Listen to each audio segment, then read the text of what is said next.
Well, folks, we're going to get to all the news surrounding President Biden. Will he stay or will he go? Today, he has a big press conference at 5:30 p.m. Eastern time, which is after his bedtime. We are told that he's been trying to restrict his activities to between like 11 a.m. and 4 p.m. So he's really stretching himself by going all the way till 5:30 for this presser tonight. A lot of people talking about whether it is a make or break moment for him. The problem, of course, is that Dr. Joe Biden has superglued his ass to the floor in the Oval Office, and there is no way to physically move him unless he wishes to be moved. We'll get to that in a moment. First, I have to discuss with you my trip to Capitol Hill yesterday. So, as a human, I try to avoid Washington, D.C. as frequently as possible. There are nice buildings there. The problem is it's filled with government. And it turns out that government is filled with idiots. And so yesterday, we did a congressional hearing. The hearing was in the House Judiciary Committee, and it was about issues surrounding a collusive quasi-conspiratorial group called GARM, the Global Alliance for Responsible Media. That group is essentially a consortium of 90% of the advertising market. They sign up with GARM. GARM sets a pseudo-objective standard for what can be advertised on and what cannot be advertised on. That pseudo-objective standard, of course, cuts universally against conservatives. So what they do is they label unsafe sites like the Daily Wire or shows like mine or shows like Joe Rogan or places like X. This is one of their goals. They try to cudgel all of these social media sites or shows or conservative outlets into compliance with their idea of things that ought to be said. So I was on the Hill testifying about all of that. Here is some of my opening statement. We're in the midst of a trust crisis in the world of media, which is because so many in the legacy media have lied in order to preserve left-leaning narratives. To take just the most recent example, we were told by the legacy media that President Biden was just fine. For years, anyone who questioned his health and mental fitness was trafficking in cheap fakes. And then President Biden went out and engaged in a full-scale mental collapse on stage in front of hundreds of millions of people. So we can see why Americans, at least Americans who are not Democrats, do not trust the media. The question isn't really why the legacy media have lost Americans' trust. We know that answer. The question is why, despite that loss of trust, the legacy media continue to gain share in the advertising market. And the answer is simple. There is, in fact, an informal pressure system created by Democratic legislators, this White House, legacy media, advertisers, and pseudo-objective brand safety organizations. That system guarantees that advertising dollars flow only to left-wing media brands. And so the hearing was fairly long. It started about 10 a.m. It ended about 2:30 p.m., somewhere in that neighborhood. It was a little spicy. There were some Democrats who decided that they were not going to talk about the issue at hand, namely the collusive attempt by advertising agencies, social media bros, and government. Right? Because, again, Democrats have been pushing for intervention in these markets for years. And so what happens is that advertisers and social media bros, in an attempt to avoid the scrutiny of people like Dianne Feinstein, who has been consistently threatening, until her death, obviously, she was consistently threatening social media for years with regulation if they would not, quote unquote, regulate themselves. She's not the only one. There are members of the committee before whom I was speaking. People like ranking member Jerry Nadler, people like head of the Congressional Progressive Caucus, Pramila Jayapal, who have openly called for regulation of social media if social media allows messages they don't like. They call it misinformation or hate speech, but it really is just messages they don't like. So instead of talking about all that, some of the Congress people decided that it would be fun to talk about other things. One of the things they kept saying over and over and over was Project 2025. Well, Democrats are trying to distract from the fact that they have a terrible record, but the record is in fact terrible, including, of course, a 40-year inflationary spiral. You've heard me talk for a long time about how you can actually save money with Pure Talk. Pure Talk is half the cost of other big phone providers. Now you might be thinking, what's the catch? There's no way Pure Talk can offer unlimited talk, text, and plenty of data for just $20 a month. I say, well, just ask the thousands of my other listeners who have already switched over. They're loving America's most dependable 5G network. They love Pure Talk's U.S. customer service, their selection of premium phones, the money they are saving month to month. So what exactly are you waiting for? It's time to start supporting companies who share your values, like creating American jobs and supporting our veterans. It's time to switch your cell phone service over to Pure Talk. Plus, with no contract and a 30-day money-back guarantee, you've got nothing to lose. Visit puretalk.com/Shapiro to upgrade your cell phone service to America's most dependable 5G network and save an extra 50% off your very first month of coverage. That's puretalk.com/Shapiro today. Again, puretalk.com/Shapiro. Save an extra 50% off your very first month of coverage. I've been using Pure Talk myself for years at this point. Their coverage is excellent. And of course, I am saving money and they don't hate my values. Head over to puretalk.com/Shapiro today to get started. So for those who don't know, the Democrats have been trying for the last week or so to try to misdirect away from the fact that their president is no longer sentient by shouting Project 2025. So for example, Joe Biden just the other day tweeted out, Google Project 2025. Naturally, a lot of people then did Google Project 2025. So yesterday at the hearing, I'd say half the Democrats in the House Judiciary Committee decided to rail about Project 2025, which has literally nothing to do with the subject of this particular committee hearing. One of the people who was doing that was Representative Eric Swalwell, who I think just kind of wanted to have a Twitter battle, but in real life. So we had a bit of a colorful exchange, the representative and I. Here is what that sounded like. Mr. Shapiro, thank you for joining us today. I think it is important that you're here as one of the leading conservative voices in the country. And the country has, in the last couple weeks, talked a lot about and Googled Project 2025. It's one of the most Googled search terms right now. And you're not going to get any censorship from me. So I just wanted to know, from your perspective, I think it would help us understand on just like a scale of 0 to 100%, how much do you support Project 2025? I think, like President Trump, I haven't looked all that deeply at Project 2025, but it seems that Democrats on this committee, sort of like Peter Pan and Tinkerbell, if they say Project 2025 enough, their presidential candidate becomes alive again. So obviously everybody in the room knew what I was saying was true, including Swalwell, who to his credit laughs, because the reality, of course, is that you had Representative Hank Johnson. He came and he just said Project 2025 over and over and over and over. You had other members of Congress. You had Mary Gay Scanlon from state of Pennsylvania. She also was just referencing Project 2025 over and over and over. So they all know that what I'm saying is true, that this is an attempt to breathe life back into a failing candidacy. And, even Swalwell had to laugh at it because, again, true. But then Swalwell decided that he was just going to make his entire 5-minute questioning time about Project 2025, which, I'll be honest with you, I haven't read. And the reason I haven't read it is because it's 922 pages. I promise you, Eric Swalwell has also not read Project 2025. Probably no one who's criticizing Project 2025 has read Project 2025. Certainly President Trump has not read Project 2025. So, Swalwell is questioning me about this. And what he's really questioning me about, I assume, is just being a conservative. And the idea is that being a conservative is just evil. I don't think it went particularly well for Representative Swalwell here. You probably want less bureaucracy, right? I do. I want less bureaucracy. You want more efficiency. I do. I want more efficiency. You want taxpayer money spent wisely. I do. Congrats on becoming a Republican. Yeah. Yeah. My parents would be proud. Mass deportations, it calls for that. Do you support that part? I support the deportation of any illegal immigrant who's in the United States who is not of benefit to the generalized American public. So if they're picking agriculture that puts food on the tables of everyday Americans, they've never committed a crime inside the United States, they didn't come across with documents, should they be deported? If they have not paid taxes and if their draw on the taxpayer benefits are larger than the contribution they are making to the economy, or if they're involved in criminal activity, they should be deported. How do we measure that? The same way that the IRS measures my income every year. It seems like if the IRS can track down every aspect of every receipt that I've ever submitted, and they can do so for hundreds of millions of other Americans, they can do that for illegal immigrants as well, except for the fact that no one knows how many are in the country thanks to this administration. So you would be cool with creating a system where they could pay those taxes if they wanted to and then stay and work and put food on our table? It depends on how long it would take for them to pay the taxes, and they would also have to go presumably to the back of the line, although I'm not sure why I'm testifying about immigration policy at this point. How about banning the abortion pill? That's part of Project 2025. Do you support that part? I think that that's a state-by-state issue on a personal level. I'm just asking you. Sure, I'm a fully pro-life person, which means that I'm not in favor of the distribution of the abortion pill.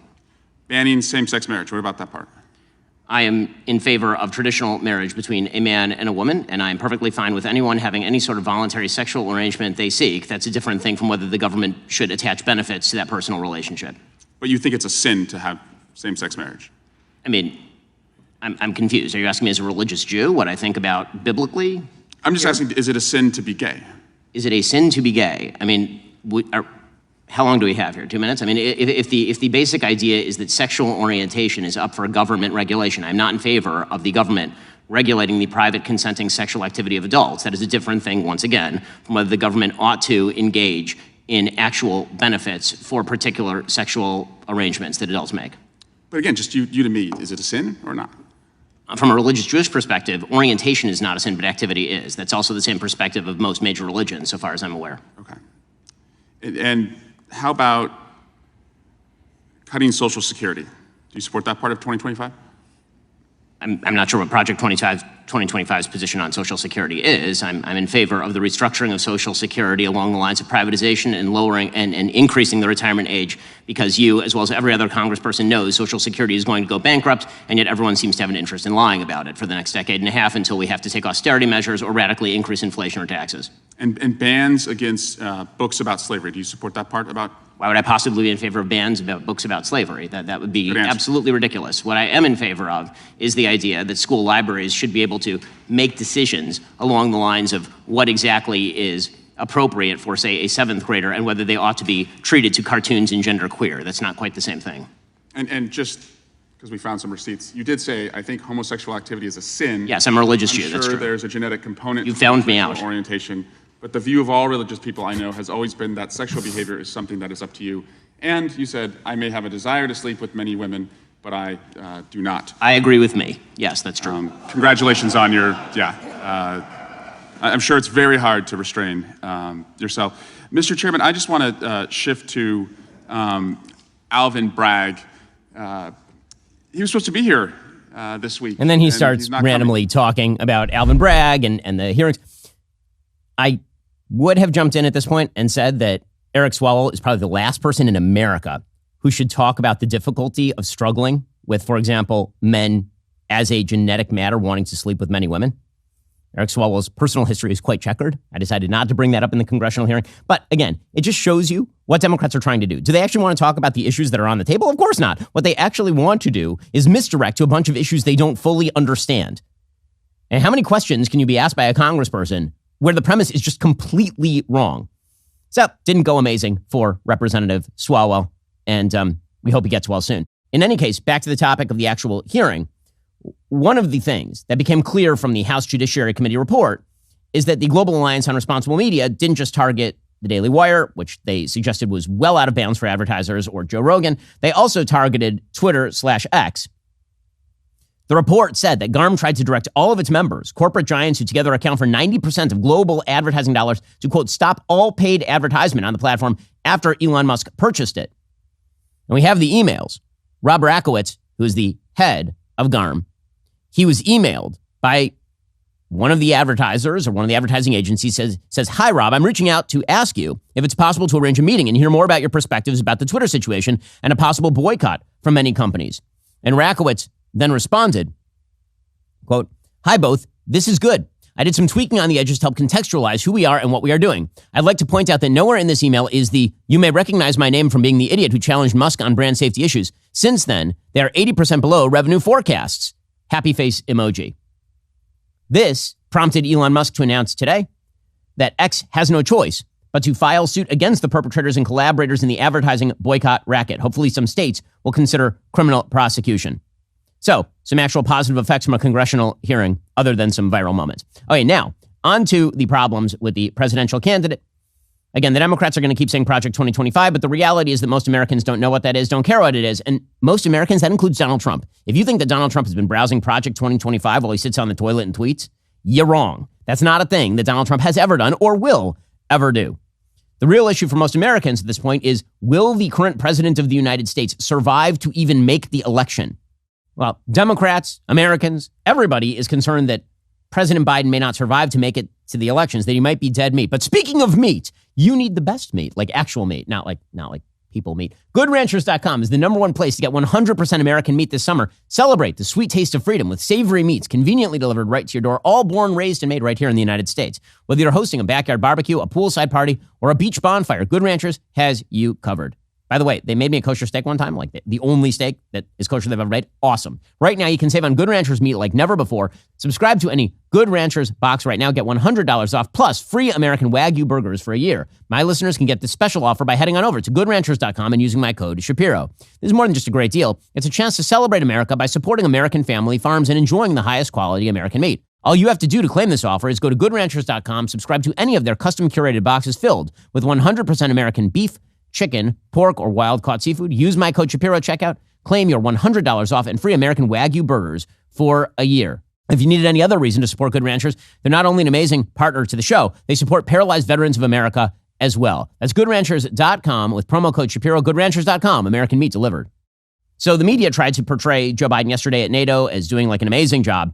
He was not doing an amazing job. Here are just a couple of his flubs from a speech over at NATO. The fact is that so many of let me put it this way.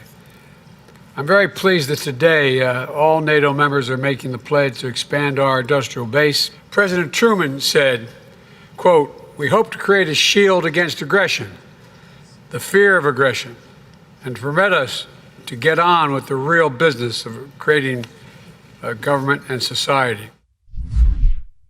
I mean, he's literally just reading off a piece of paper right there. He's literally reading off a piece of paper and he's having some trouble. If you want to know what it sounds like when someone reads off a piece of paper and doesn't have trouble, go back to my original testimony yesterday, which you have to submit into the congressional record. And so typically you are reading. And then Biden also did a rally and he was rambling at the rally again, as he is fond of doing. Here's what that looked like. I promised I was going to have a cabinet that looked like America. And it does. Oh, no. More minorities, more women, more labor. I'm serious. Think about it. Staring randomly at things. That's why Man, we're that dude strong. doesn't We're blink. diverse. We're strong. We got to stop looking at it as a problem. It's an asset. Things are not getting better. Things are not getting better. And the button on top of that particular story was placed there by one George Clooney. So let's be real about this. George Clooney is a little mad at Joe Biden because George Clooney's wife, Amal Clooney, wrote a horrifically anti-Semitic report for the International Criminal Court suggesting the prosecution of the Prime Minister of Israel as well as the Defense Minister of Israel. And the response of the Biden administration was not warm toward that. So Clooney's a little mad. He had called up the president to yell at him, to which Joe Biden answered, then, after they made a little kissy face, then George Clooney held a big fundraiser for Joe Biden. And you'll recall that fundraiser because that fundraiser culminated in Barack Obama having to guide Joe Biden from the stage like a visiting angel. Like he holds his hand, he puts his hand on Joe Biden's back, he tries to remind him where he is, and then he guides the shuffling old man off the stage. You'll recall this. Well, now George Clooney puts out a piece in the New York Times titled, "I love Joe Biden, but we need a new nominee." And just as fascinating in this piece as this piece is the provenance of this piece. What made this piece happen? According to Politico, before Hollywood icon and Democratic donor George Clooney published his buzzy and brutal New York Times op-ed yesterday, calling on Biden to step aside as the nominee, we're told he reached out to former President Barack Obama to give him a heads up. The two men, who are friendly, both attended the LA fundraiser Clooney referenced in his piece, where the actor said he'd beheld a diminished Biden and that the leader he interacted with was, quote, the same man we witnessed at the debate. While Obama did not encourage or advise Clooney to say what he said, he also didn't object to it, we're told from people familiar with their exchange. The lack of pushback is an eye-popping revelation, given that the former president was one of the first big voices defending Biden following his abysmal debate performance. Obama's team has declined to comment. So, from behind the scenes, Barack Obama's like, would you like to write a piece, George, that talks about how the president should step aside? Never liked that guy. He's a jerk. And George Clooney was like, sure, Mr. President. For all those who pretend that Barack Obama is no longer invested in Democratic Party politics and is just off gallivanting around doing Netflix deals, false. But as always, Barack Obama is not a leader, and so he is leading from behind. I will say that the Biden team is pushing back against George Clooney in the stupidest possible way, like truly idiotic. Apparently, according to CNN White House correspondent Kayla Tausch, a Biden campaign aide is now pushing back on George Clooney's New York Times piece. Apparently, Tausch said a campaign official at the same fundraiser told her, quote, George Clooney left 3 hours before the president. Asked to clarify what that was supposed to mean, Tausch then said, quote, the point of this is to suggest that Biden's stamina is better than Clooney's, and Clooney didn't have eyes on the entire event. Yeah, that what now? So their defense is Joe Biden has more stamina than George Clooney. Good luck on that particular argument. I'm having a tough time with that. George Clooney is 63 years old and a movie star. He is also the world's worst Batman, but still Batman. Joe Biden's going to take on Batman, even like the world's worst Batman? Okay, then. Here's what George Clooney actually writes in the New York Times, and it is vicious. Quote, I'm a lifelong Democrat. I make no apologies for that. I'm proud of what my party represents and what it stands for.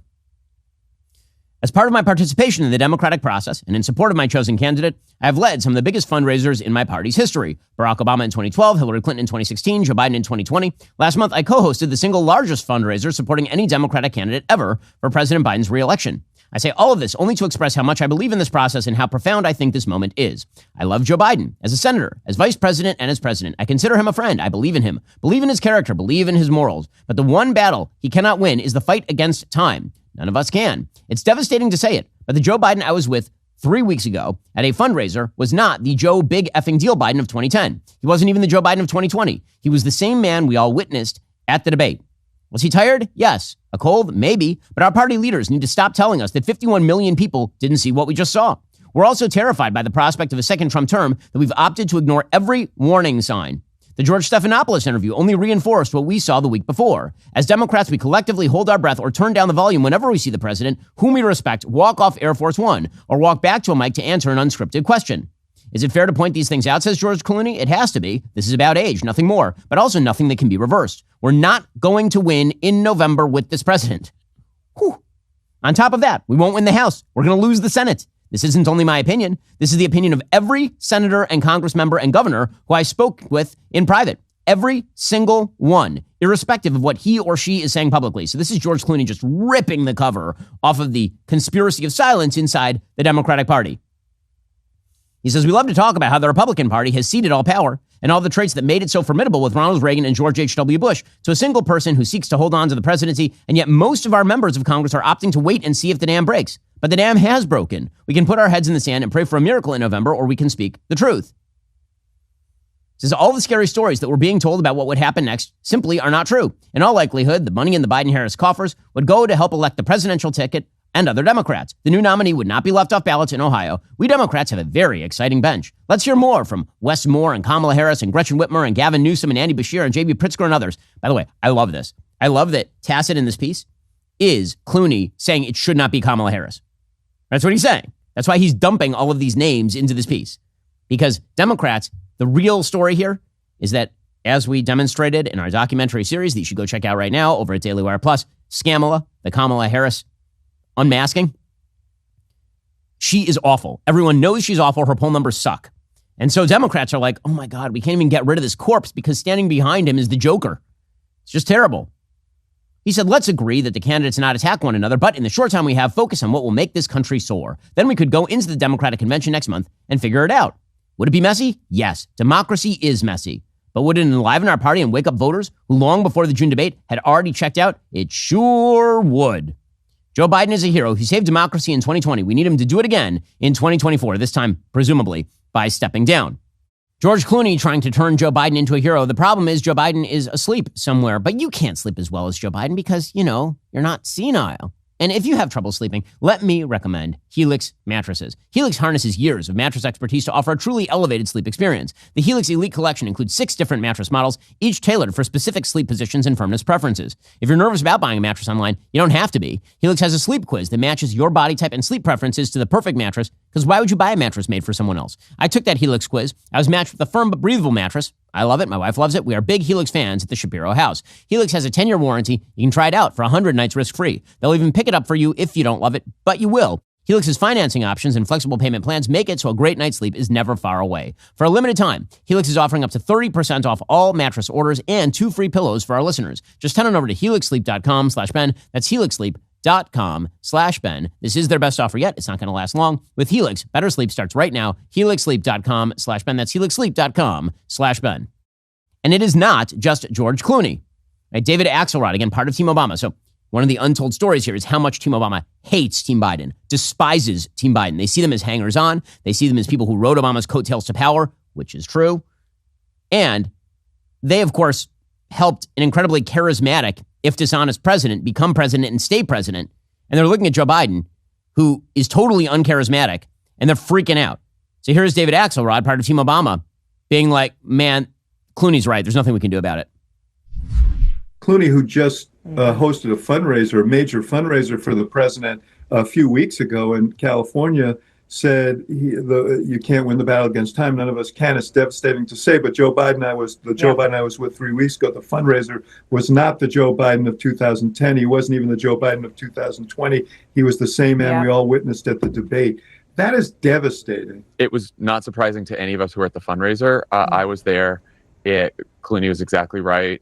And every single person I talked to at the fundraiser thought the same thing, except for the people working for Joe Biden, or at least they didn't say that. Again, that's Team Obama. That's John Favreau from Pod Save America. He's one of the Obama boys. Michael Douglas also coming out of the woodwork to say, probably he needs to go. I'm deeply, deeply concerned. I mean, especially it's difficult because the Democrats have a big bench. I mean, they've got a lot of heavy hitters. A lot of talent there. A lot of talent. They don't know. People have to catch up. They only have a few months to catch up. And I do worry with the debate, the difficulty with the debate. I mean, it was relatively simple. I mean, first of all, they should have just told the president to stand up, put a little makeup on him, for the debate, which should help him, and then where to look. Mm-hmm. And call the other guy a convicted felon. And call the other guy, and just don't deal with all your facts, just deal with his lies. Okay, by the way, Michael Douglas is 79 years old and looks significantly better than Joe Biden. Stephen Colbert, who does not have the courage of his convictions, he's basically also he's doing the Obama thing. He's implying that Biden should go, but he's not going to call for him to go. But he's implying he should go, but he's not going to call for it because he has no courage. Could I recommend a new book? Oh, the Places for Joe.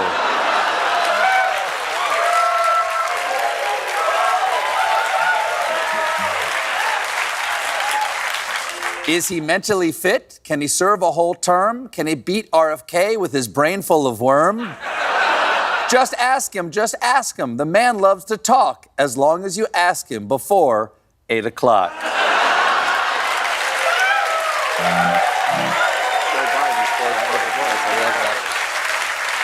Whatever. While congressional Democrats are conflicted, we got a clear message today from our nation's most powerful Democratic leader, George Clooney. George wrote a New York Times op-ed titled, "I love Joe Biden, but we need a new nominee," adding, "We also need a money guy, a safecracker, an acrobat, and Brad Pitt." It's the plot of Ocean's 24. Amal's busy with human rights stuff, and I got bored. I watched that. Okay, so Colbert is not calling for him to step out, but everyone knows that he's got to go. Even members of the media who are very much trying not to undercut Joe Biden at this point, they're getting caught on camera saying things they shouldn't be saying. So George Stephanopoulos was outside walking the streets over in New York, and somebody asked him, "So George, do you think that the president can do another 4 years?" And Stephanopoulos is like, "Nope." Hey, excuse me. Hey, how you doing? Good. What do you think? Do you think Biden should step down? You talked to him more than anybody else have lately, and you could be honest. You don't think he can serve 4 more years? All right, that's an answer. Whoa. He's saying it. By the way, he then had to walk that back. Okay, the walk back ain't going to help. Chuck Todd, again, another news anchor. He says 2 years ago, cabinet members were saying that Biden could not fulfill another term. This is from his Chuck Todd-cast on NBC News. Let's just say I've had somebody who wanted to run for president and still wants to run for president say to me, I was on that stage when Joe Biden essentially pledged to be a one-term president. Never said it, but it certainly was okay if that's what voters heard. Right. And it was always that was the intent, that voters needed to hear that. And this person goes, and I was on stage. There were 3 or 4 of us on stage there. I heard, that's what I heard. I heard a one-term, and then he was going to pass the torch. And he didn't pass the torch. Everything that I've learned, it has made me want to rethink a lot of the Biden biography. I think the entire narrative on Joe Biden is going to change in that everything has been about his ambition, and his ambition comes first. No bleep, Chuck. Welcome to the party, pal. Again, all of this is bubbling inside the media. But for Biden's part, he keeps saying he's not going anywhere. Well, yeah, I mean, we all knew that he was senile 2 years ago, and then all of you covered it up. I'm old enough to remember when we were saying that. I'm also old enough to remember when COVID basically shut down healthcare, where hospitals were overflowing, urgent care centers had 8-hour wait times. Well, the CDC is now issuing a bird flu health alert. Is this going to be the next round of this? I don't know about you. I'm not about to let the government control my life. I took control of both mine and my family's health and ordered a medical emergency kit from the doctors at the wellness company. It's not a first aid kit. It's a kit filled with essential prescriptions that can treat over 39 medical issues. The kit includes strong antibiotics for infections of all types, including pneumonia, strep throat, ear infections, and more. It's like having an urgent care in your home. No waiting to see a doctor, no waiting at a pharmacy. It's all there in the kit. Every home needs at least one medical emergency kit. My wife's a doctor and she loves the thing. Visit urgentcarekit.com/Ben. Enter promo code Ben for my 15% discount. It's easy. It's all online. It takes about 3 minutes. Your kit ships directly to your door. Visit urgentcarekit.com/Ben. Enter promo code Ben for your 15% discount. That's urgentcarekit.com/Ben. Enter promo code Ben. It's best to be ready in case of emergency. Urgent Care Kit can help you do it. urgentcarekit.com/Ben. Enter promo code Ben for 15% off. So John Kirby, national security spokesperson, and actual White House press secretary, because Karine Jean-Pierre, of course, is awful at her job. He keeps saying over and over, I don't know how many times I have to say this. He's running. I'm just telling you he's running. Here we go. He did make his decision, and he made it crystal clear to everybody that he's running for re-election. The president has made it clear to the entire team, certainly at the National Security Council, what his intentions are and what his goals are. And we exist to support him and to give him the advice and counsel and the resources he needs to get that job done. And that's what his focus is on. Sure. He's focused on getting the job done. So what is Biden doing to actually shore this thing up? So as we mentioned at the top of the show, there's going to be a press conference from the president of the United States. God help him. May he be healthy and well enough to actually do it this afternoon. Who knows? Lots of stuff could happen between now and 5:30 p.m. Eastern time. And apparently he's going to have what they are now calling a big boy press conference, which again, they are so incompetent at their branding. They tried Bidenomics and everyone hates Bidenomics. And they're like, he's going to have a big boy press conference. And like Huggies, he's a big kid now. Here we go. MSNBC excitedly reporting. You know when you're driving somewhere and you see a gas station or a liquor store right before a bridge and it says last chance for gas or last chance for liquor? I feel like this press conference Thursday, Alex, is like the last chance Democrats have, right? Like they're going over the bridge and this is it. If you want to pull over and fill up your tank or buy a bottle of bourbon before you go to a dry county or a dry state, boy, this is the moment. This press conference on Thursday, I think, if he hits the ball out of the park, obviously the pressure will ebb. But if it doesn't go well, I think you will see one final round of Democrats trying to get him out of the race. And you'll see, I think, some of these senators, especially, who have been quiet or been talking on background, go public and call for him to step out. I think that it's a high-stakes moment on Thursday. That's Jonathan Martin from MSNBC talking about what happens this afternoon. But Biden has already scheduled more interviews. So apparently, NBC Nightly News with Lester Holt is going to sit down with Joe Biden. They have an exclusive one-on-one interview. It's supposed to come out next Monday, 9 p.m. Eastern. That's when you watch the interview in its entirety. You know, good luck. The original interview is going to be aired presumably this weekend, and it'll be all chopped up in some way. And then you'll get the full interview on Monday. Meanwhile, Team Biden is scheduled today to meet with Senate Democratic leadership at the Democratic Senatorial Campaign Committee during lunch. But it won't be Biden. It'll just be his advisors, like Mike Donilon and Steve Ricchetti. But that's not the question. The question is whether Joe Biden is in fact capable, whether he can handle himself. So the Democrats behind the scenes are super uneasy. Obviously, what Clooney says is correct. It's being reported by everyone from Politico to Punchbowl News. Everyone recognizes that behind the scenes, Democrats think he is going to lose.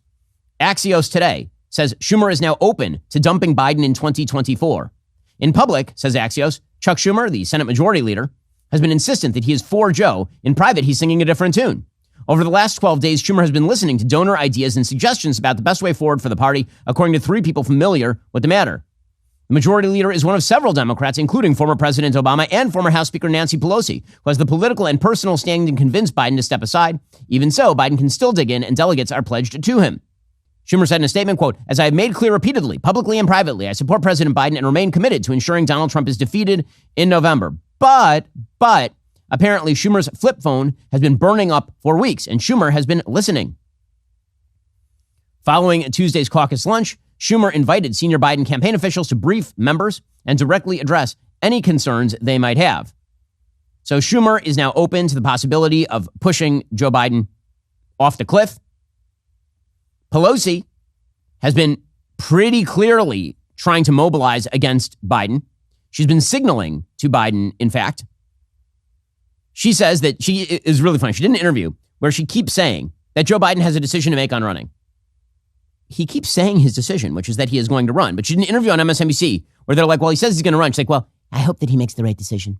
And then they're like, well, but he's made his decision. She's like, well, I'll do whatever he says. It's his decision. Like, but he made his decision, ma'am. I'm sorry, your wish casting that Joe Biden is going to reverse himself because you keep heavily implying he should drop out is not going to work. Here she was on MSNBC's Morning Joe trying to leave the door open to Joe Biden leaving.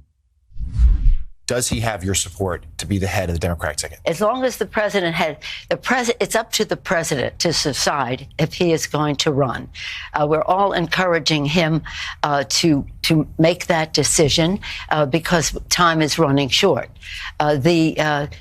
I think overwhelming support of the caucus. It's not for me to say. I'm not the head of the caucus anymore, but he's beloved.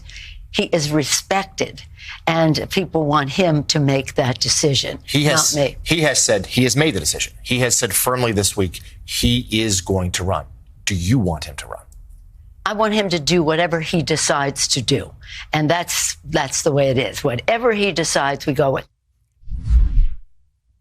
Oh, boy.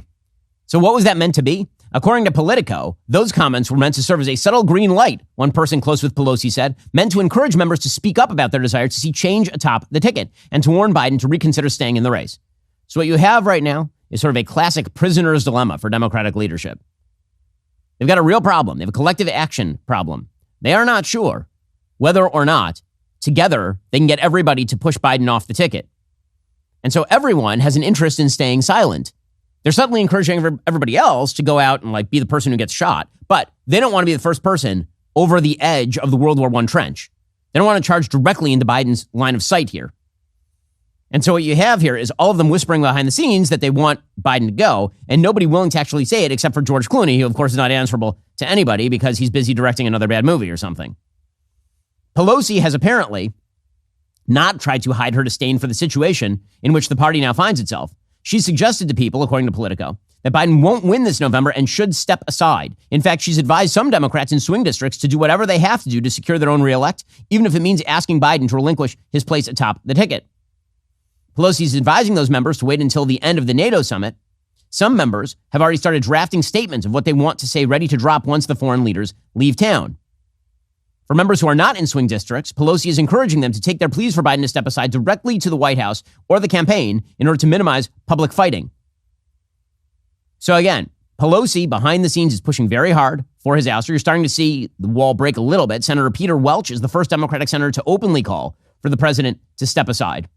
He said Biden should withdraw, quote, for the good of the country.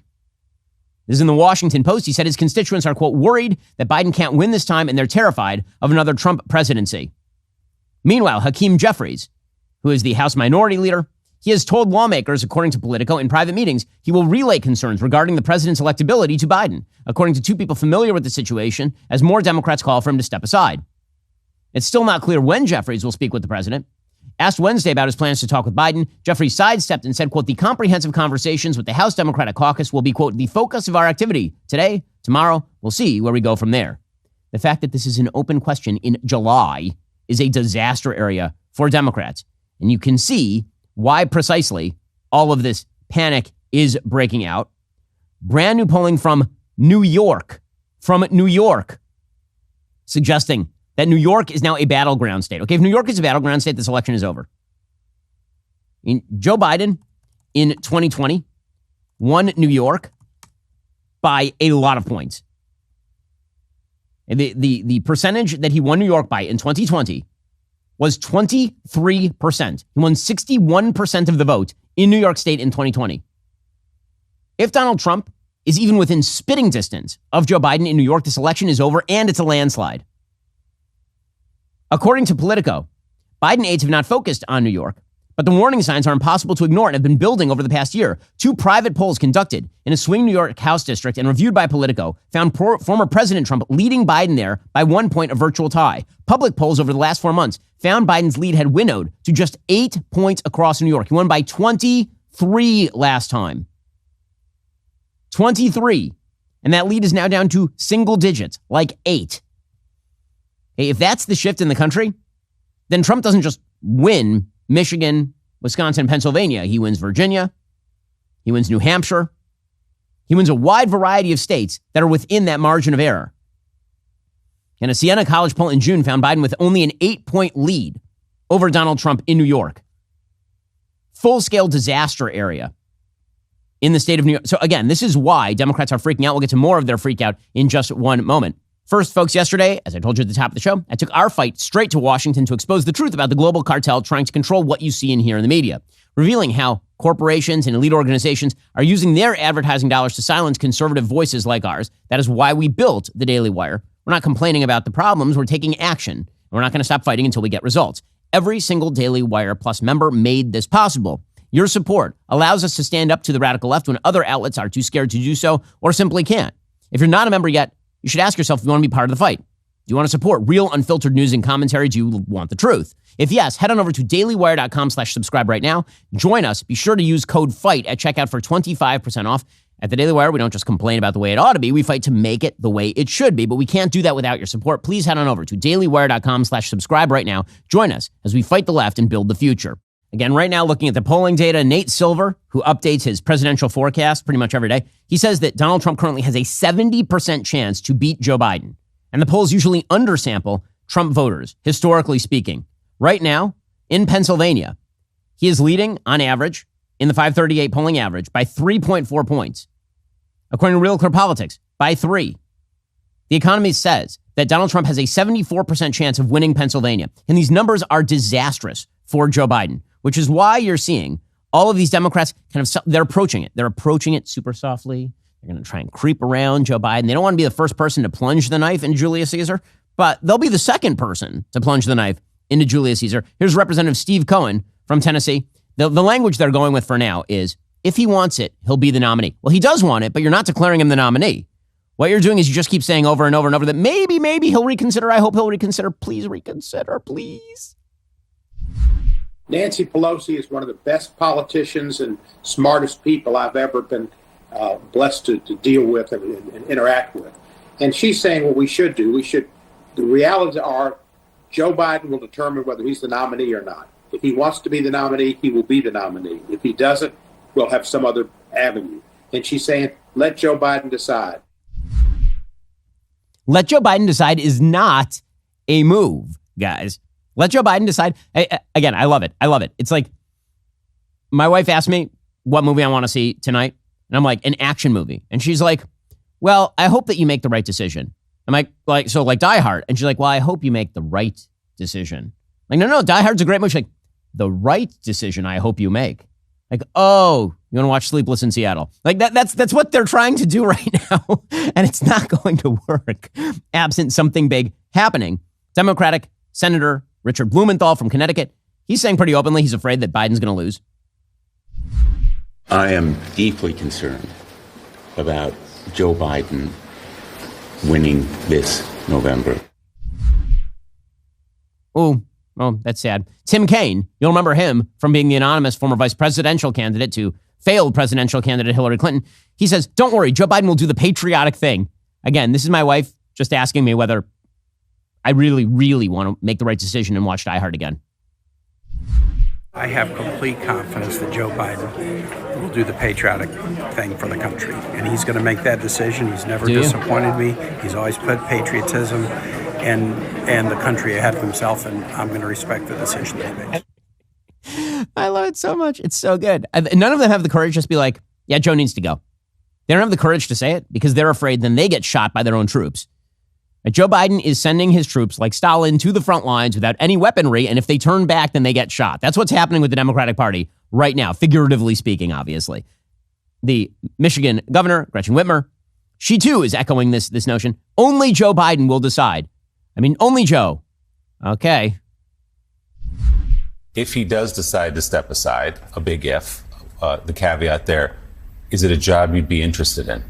Listen, I'm not going down that road with you, Willie. I appreciate the question, but the field is set.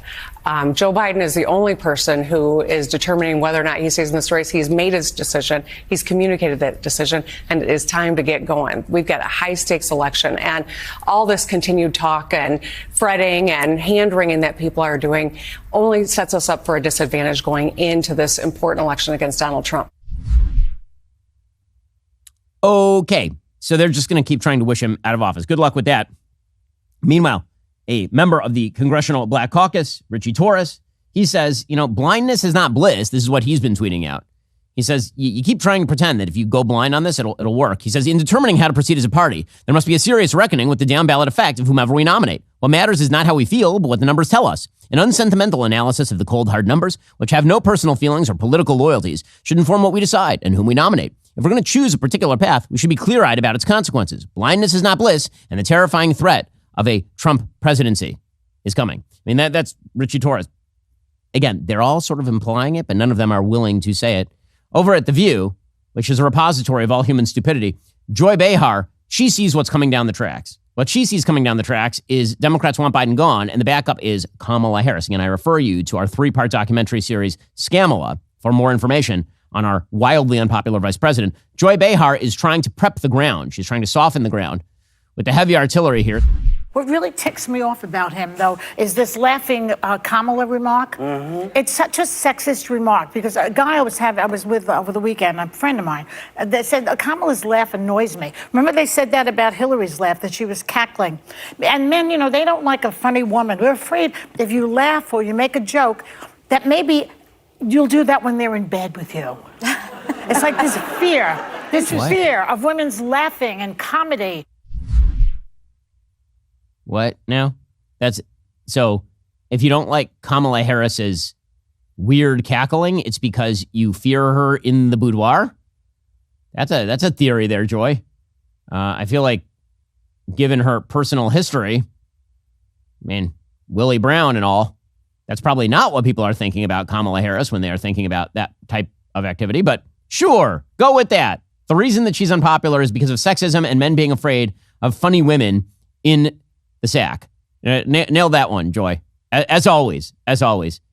Genius level stuff right there.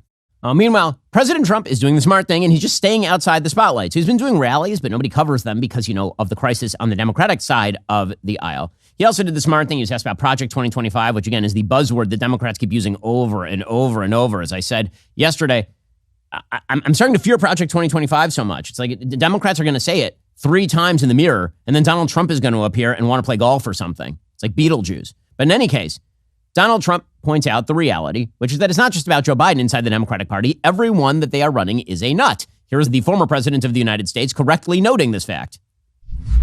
Well, I don't care if it's him or somebody else. It's also policy. It's more about policy than anything else. And these radical Democrats are all radical. Everyone that they're talking about is a radical left lunatic. And whether it's Biden or whether it's somebody else, I think it's the same. He is correct about this. Again, Donald Trump is now the candidate of stability and normality and moderation. Slow clap for the Democrats, guys. You did this to yourself. Hilarious clip from The Daily Show last night. So they had a panel of black voters, and they asked them who they want, Trump or Biden. And certainly they were expecting that everyone in the room was going to be like, we love Joe Biden. That's not how it went.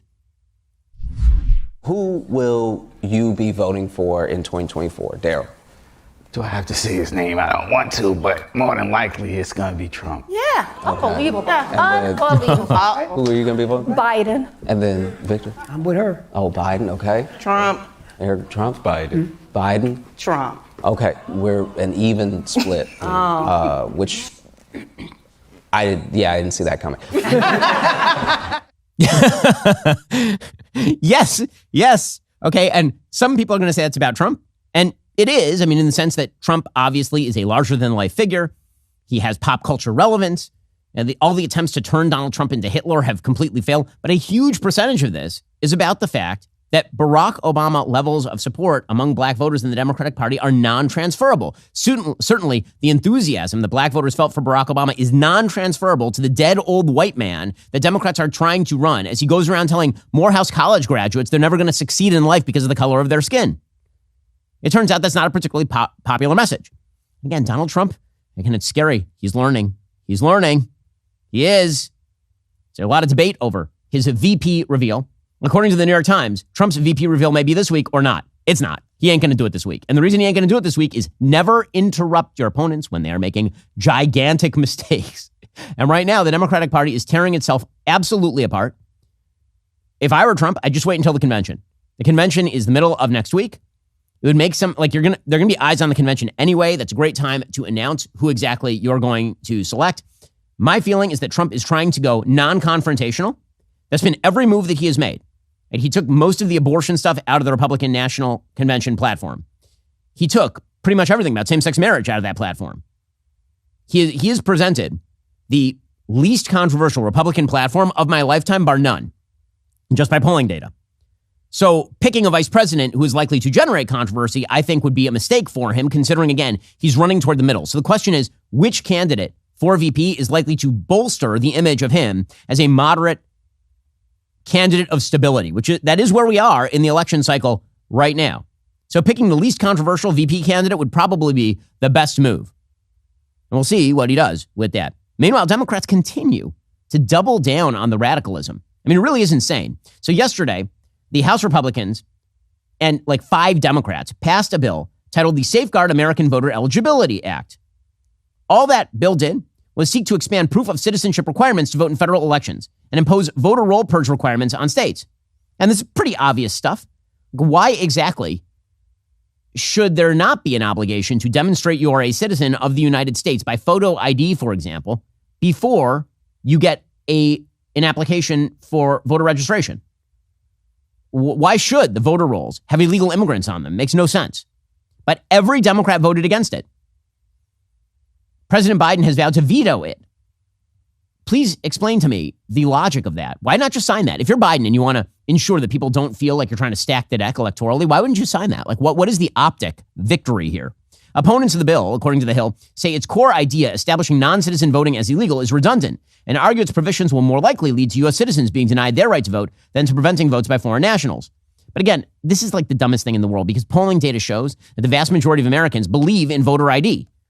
Now, whenever people say, well, black people can't get ID, yes, they absolutely can, and they do. It turns out that black people are perfectly capable of getting voter ID. So are Hispanic people. So is everyone. You have an ID, don't you? Again, it is quite amazing that Democrats almost universally voted against this thing. So, Chip Roy, excellent member of Congress from Texas, in an op-ed in May, he wrote, radical progressive Democrats aren't even trying to hide it anymore. They are publicly admitting their intention to leverage open borders and tens of millions of illegal aliens in the United States to fundamentally remake America by cementing one-party rule. And he pointed out Joe Biden saying back in May that Hispanic immigrants were quote-unquote voters. He was talking there about illegal immigrants too. Again, somebody please explain to me the logic that Democrats are presenting here, that it is a danger to the voting public if you have to show some sort of identification demonstrating you're a citizen of the United States. It's like basic election security kind of stuff, and Democrats are kicking back against it anyway. That's the reason Donald Trump is doing really well. If he puts some duct tape over his mouth and just goes down to the basement for the next 4 months, that dude's going to be president again. Meanwhile, and just another example of how the left has basically turned everything into a partisan political issue. Letitia Wright, who's the star of Black Panther and an executive producer on the faith-based movie Sound of Hope, the story of Possum Trot, has now issued an Instagram statement ripping into us here at the Daily Wire for helping to distribute the film, which is an amazing thing. Like, she's a producer on the film. The film is about the evils of the current foster care system. It's about the amazing heroism of this town, Possum Trot, that adopted 77 foster kids. We are in favor of that sort of activity in the real world. We love the movie. We've helped distribute the movie. She's mad that we're even associated with the movie, apparently.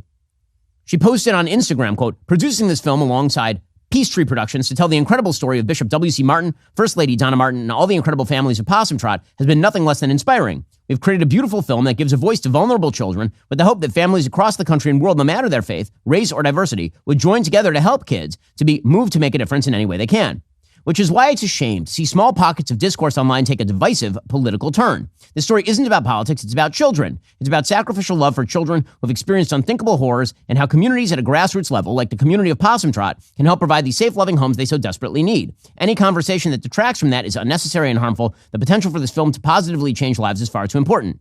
To be clear, after we completed production of this film, Angel Studios were brought on board to handle its distribution, and they later partnered with the Daily Wire. That was not my decision, and I was not given an update or made aware of this decision. I'm in no way aligned or affiliated with the Daily Wire. I'm thankful for all who want to positively champion this film and campaign to serve children. However, I do not condone using this beautiful film for divisive political purposes. That is not why I joined the project. So I just don't understand who she thinks is making this partisan. We certainly have not.